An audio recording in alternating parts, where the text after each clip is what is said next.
What's going on, everybody? Welcome back to the channel. Aladdin's Castle here. Today is the final episode of Top 3 Inks for Archazia's's Island, and today I'm with a special guest, JoJo. He's a pretty avid Emerald player, especially last set.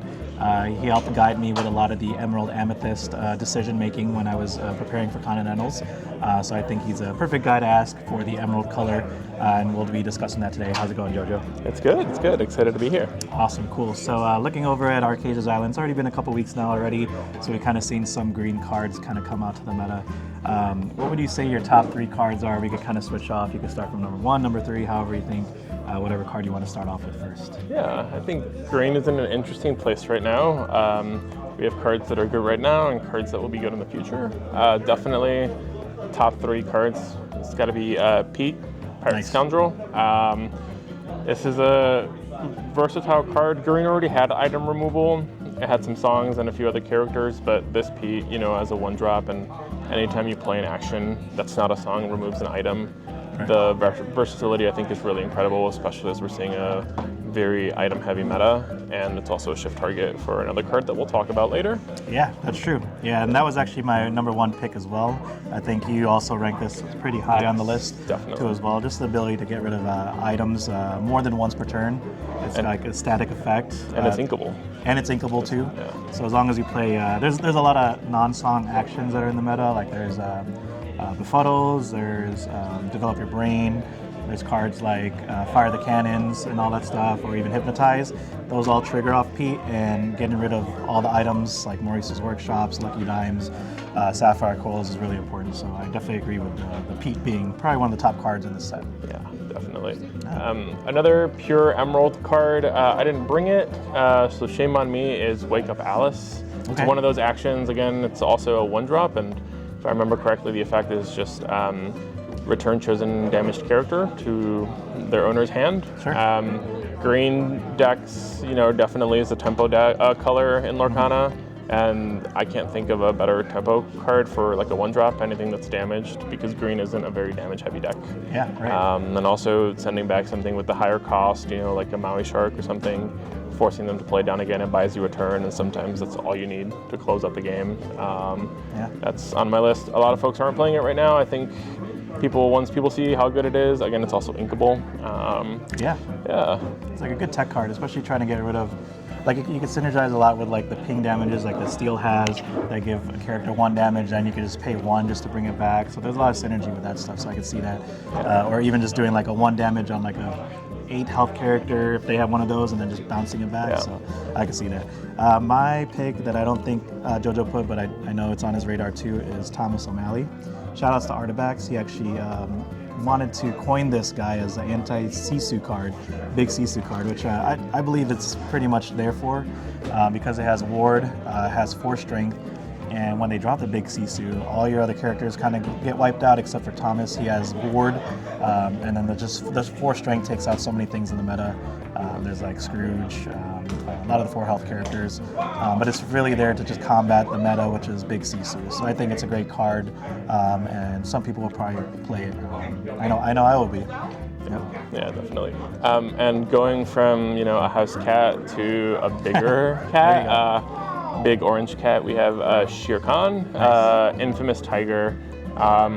So far, this is our only uninkable card, but it's a 4/4, 4 cost. What a pity, when you play this character, discard your hand, which sounds pretty crummy, but then you see that this guy is a 4/4 that also quests for 4. Yeah. We're seeing a lot of people experimenting right now with Amber Emerald aggro. There's a lot of different builds right now, from the Tramp builds to Daisy control builds. I think this guy will definitely find his place in there, maybe as a game closer, as a way to close out the game, or as a way to really add that pressure where if you don't answer him, you know, 1 turn is a quarter of the lore that you need to win the game. Yeah, true. Yeah, I also agree. I think this is one of the top cards for Emerald for this set, just for the potential of gaining that 4 lore. If your opponent doesn't have an answer for it, they don't have like a Strength or a Zeus, and if he survives the next turn, he's just gonna steal the game with like 8 lore. You could also synergize with some of the cards that ready cards, like Ruby. You could play LeFou, or Go the Distance. You could ready him up, save it for another turn, and then be able to quest. So there's a lot of like little things that you could do to kind of save him. But if you like to gamble, cards like Mufasa, you could top deck a whole new world and then maybe get your hand back, or if you're playing a blue-green aggro deck, maybe you have Hiram and a Popsicle, so you could kind of set that up too to kind of draw. So there's some ways around it besides just by discarding your hand and not having a lot of value out of it. Also, I just feel like hitting this with Zeus feels bad. Right. Like burning a Zeus on this, or with the 4 body, it's gonna survive Storm, it's gonna survive most Strength of a Raging Fire, you know, it's... Yeah, and if you're playing like a hyper aggro like Emerald deck, like you might be playing like Curse Merfolk, or even stuff like Diablo maybe if you're running the shift line. All their songs are going to go towards that. Yeah. And then now you have this big guy for 4 who might survive and kind of steal the game. So absolutely. Yeah, very very cool card. I really hope more people will experiment with Shirkan. Nice. All right, moving on to the Dual Ink cards. There's a bunch of Dual Ink cards. I think overall a lot of them are pretty solid for Emerald. You had a couple that was in your mind? Oh yeah, I think Green probably got some of the best Dual Inks. Again, didn't bring them, but we have one of the big ones is the Baymax. It's a Shift 3, Universal Shift 3, the only one in the game. Yep. You can put him on anything. As cost of 3, it's a 5/5 body that also costs 5, so it can sing pretty much every song. Right. From We Don't Talk About Bruno to Let It Go. And also when he's shifted, if the body that he's on top of had damage, it heals himself automatically. Right. It's uninkable, but I think the card just has a lot of potential, especially with blue-green decks and ramping it up. It's not that hard to get to 5. Yeah, it's tough to deal with a 5/5 on turn 3. Yeah. You're gonna have to waste a lot of songs or trade in 2 characters to it, and that's if they survive and Baymax isn't singing a song. So it's a really sticky card to get rid of, and I think that was on Zero's list for the Sapphire dueling cards. He also mentioned Baymax. Yeah. So I agree. He kind of reminds me of like Robin Hood, you know, Shift 3, and you just get a huge body that can help you control the game state. Yeah, that trades with a 5-string. So it's really tough to deal with early game. Yeah. I had Tramp. I haven't tested out too much of the Emerald Amber colors lately, but a lot of people have, and it just looks like this is one of the staple cards. He's a 7-cost Storyborn Hero, 2/6, quest for 2, and then for each character you have in play, you may pay 1 less to play this character. So in this kind of deck, you're obviously swarming the field. You drop in maybe little characters, so that this is going to be a lot easier to play out sooner. And then the bottom effect says when you play this character, you may draw a card for each other character you have in play, then discard that many cards. So it's a great filter card. You might be running a lot of like uninkables, especially in like an Emerald deck.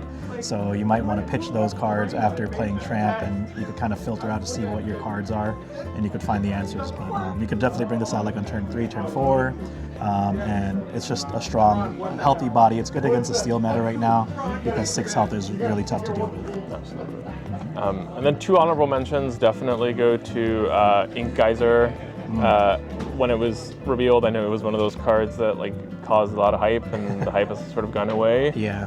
It's definitely not a bad card. I think people are just still experimenting, especially because it's a very unique card in Lorcana right now. You know, resetting the Inkwell. And then the other card is the Smee. I don't remember the full name of it, but the Emerald Steel Smee. Yeah. 3 cost? Yes, Okay. 3 cost. Every time you play a non-song action, it can ready a character on your board, which, you know, a green steel pirate deck or any variation, you can get some pretty funny things done. Yeah, which is getting a lot of traction lately. I've been seeing a lot of people play the Emerald Steel pirate deck and just being able to ready up like 3 questers, just a quest for 6, 9 even sometimes depending. So it's a really cool deck, and I think it's going to be coming out in the next couple of weeks as a deck that people have to look out for. Oh yeah, it's a contender for sure. There's, you know, some folks are messing with a John Silver locations. You know, it'll be interesting to see what people cook up. Nice. Yeah, cool. So considering all this in the meta and everything, what would your overall rating be for Emerald for Archazia's's Island? I think my overall rating for Archazia's's Island originally would probably have been a 2, but then there is one card that we haven't talked about that I think brings it up to that 3. Okay. And it's another dueling card. And it's that's right, the big boss version of this guy. Pirate Pete, yep. It's Pete Space Pirate, and it's a Shift 3 or Shift 4. I don't remember. I think it's Shift 4. Shift 4. When he's exerted, opposing characters can't sing songs, and he gives all pirates resist 1. Right.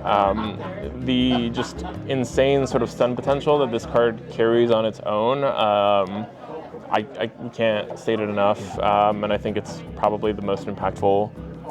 So good in this meta right now too, because everyone's singing songs, especially blue steel. You still have amber steel in the mix, emerald steel, and even now like purple amethyst. So there's a lot of cards that rely on songs right now, and being able to prevent them from doing that and giving resist to your other characters is really, really strong. Yeah. In a way, like it's almost been, I would argue, the card that brought back green steel, because now it sort of shuts down, you know, any outs that you might have otherwise had. And it's also just such a huge body with resist that it's going to stick around. Very similar to the 7-drop Ursula from, I think, a couple sets ago, where people were putting that in just to stop the song packages from going off. So it's very similar in that way. Yeah. So, yeah, I agree.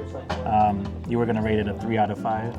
Yeah, I think that card probably puts us at about a 3 out of 5. You know, this was not Green's best showing. Right. And that's not to say that they didn't get, the color didn't get good cards, it did. It's just this set was so, a lot of the other colors were at such a high level that, you know, it fell behind. Yeah, a lot of the focus was on the blue and the steel and stuff, but it's not the best, not the worst, but it was kind of like in between. So, yeah, I'd probably also put it at like a 3 out of 5, only because they got some characters that are popping up in the meta and a lot of potential in there, but it wasn't as bad as like yellow or even red. So shoutouts to Ray and Hans. We still need a lot of help for those colors.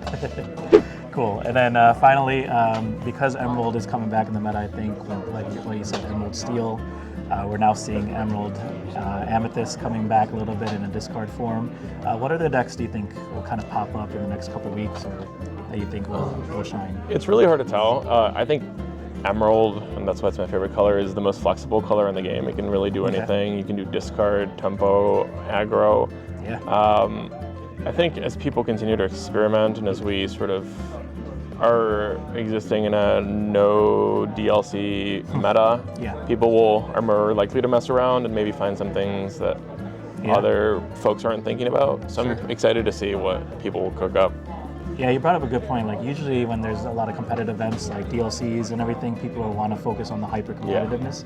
Maybe this is nice because now people get a chance to experiment with other cards that they won't necessarily try.